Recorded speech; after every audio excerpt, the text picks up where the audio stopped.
I said in the fundamentals of the teachings of Moses, Jesus and Muhammad, even as recorded today in the Christian Bible, there is not an iota of difference.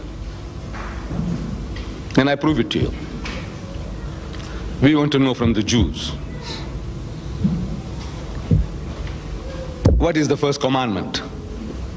The most important thing in your faith. The first commandment, what is it? So he would tell you in the Hebrew language. If he knows, I asked an elderly Jew, I said, now, do you know the Shema? We say the Shahada. They say the Shema. I said, do you know the Shema? He said, my wife knows it at home. I said, no, I want to know whether you know it. However, the Shema is the Shahada of the Jew as given out, uttered by the Holy Prophet Moses. It's a Shema Israel Adonai Eloheinu Adonai Echad. Hear, O Israel, the Lord our God, the Lord is one. Some 1,300 years after Moses, Jesus Christ is on the scene. He is trying to reclaim his people, bring them out of formalism, ceremonialism, into the truth of God, make them to accept the letter and the spirit. They are going for the letter of the law, they had forgotten the spirit. And as a reformer among the Jews, we believe as the Messiah, he had come to reclaim them, put them back onto the path. But his preaching, when he preached, the Jews, they thought something otherwise, that this man has brought another religion. Because the way he preached, he didn't preach like the other Jews. The other Jews always said, it is written. Moses said this. It is written. Isaiah said this. It is written. Jeremiah said this. Everything, it is written, and they quote. Jesus doesn't speak like that. He says, it has been said by them of old time, thou shalt not commit adultery. But I say unto you, on a different level now. It sounds different. I am telling you, you heard that you must not commit adultery. But I say unto you, whosoever looketh upon a woman to lust after her, had committed adultery with her already in his heart. He's speaking with authority, not what's written. What is written is there, but now I'm telling you this. You listen to me. Again, he says, it has been said by them of old time, an eye for an eye and a tooth for a tooth. But I say unto you, resist not evil. He who strikes you in the right cheek, give him the other.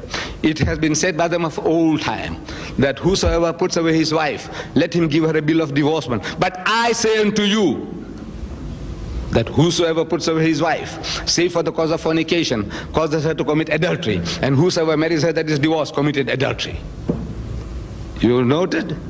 But I say unto you, but I say unto you, but I say unto you. That created the wrong impression in the hearts and minds of the Jews, that this man has brought a new religion. So they come to him, Gospel of St. Mark chapter 12, verse 29, they come to him and this is master. In the Hebrew language, rabbi. They were sarcastic, but they showed respect. Outwardly, it's a master, rabbi, Maulvi Sahib, or bishop, Bishop Sahib. What commandment is the first of all?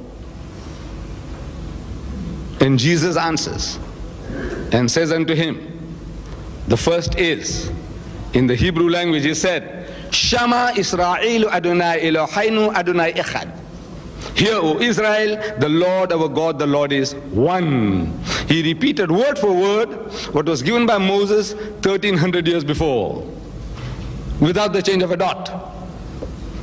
Meaning that in the fundamentals of faith, no change. If Trinity was what he had come to teach, that was the occasion for him to clarify himself that, look, you have been hearing about Shema Israel Adonai Eloheinu Adonai Echad, but now I'm telling you that for there are three that bear record in heaven, the Father, the Word, and the Holy Ghost, and these three are one. That was the occasion. But he didn't say any such thing. In other words, in the fundamentals of faith, no change. Same.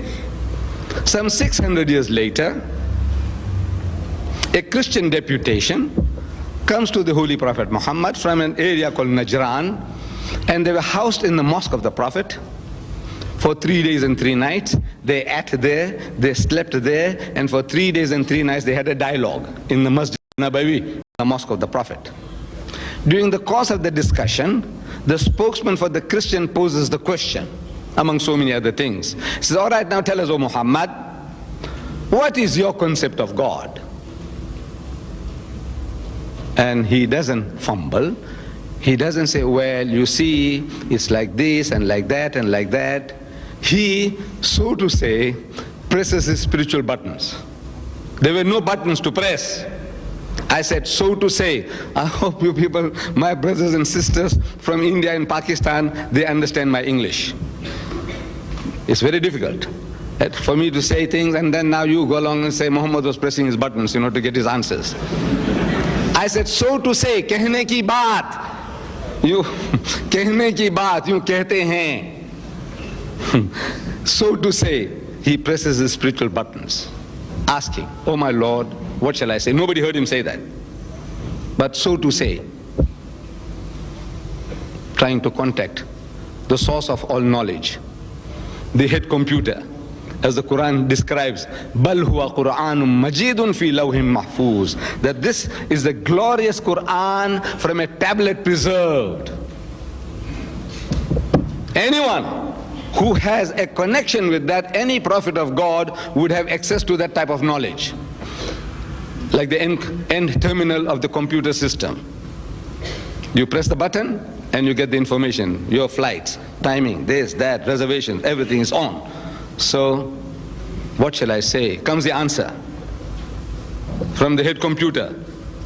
Fi lawhim mahfuz, from the preserved tablet, saying through his mouth, using him as a mouthpiece. So, Qul huwa Allahu ahad, say he is God the one and only.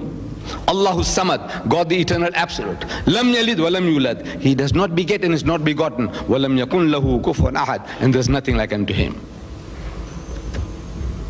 A touchstone of theology in 4 verses. There isn't a theology on earth which these 4 verses do not cover. Come with any idea of your concept of God. Either with these 4 verses we accept or we reject. This is the touchstone of theology. 4 verses, he uttered them. He said, say he is God the one and only. If the Christians had the presence of mind, they could have asked him, they said, what do you mean say? We want you to tell us, and you're saying say. Why do you say say? If I pose the question to you, you know arithmetic, and if you know the 12-time table, I'm asking, what is 12 times 12? Answer, anybody know? 12 times 12, what is it? Huh? 144. Right, correct. 6 times 6? Right. You don't say 144. You don't say 36, do you? If you said that, I said, what do you say? Say? Why must I'm asking you what is 6 times 6? So you say 36. What is 12 times 12? You say 144. You don't say. If you asked Muhammad, if they had asked, why do you say? I am asking you, why do you say, he is Allah the one and only?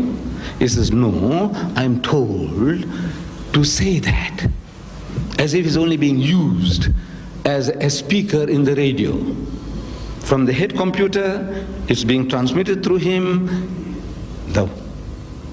The message comes, say, he is Allah the one and only, Allah the eternal absolute. He does not beget and is not begotten, and there's nothing like unto him. And back to normal speech.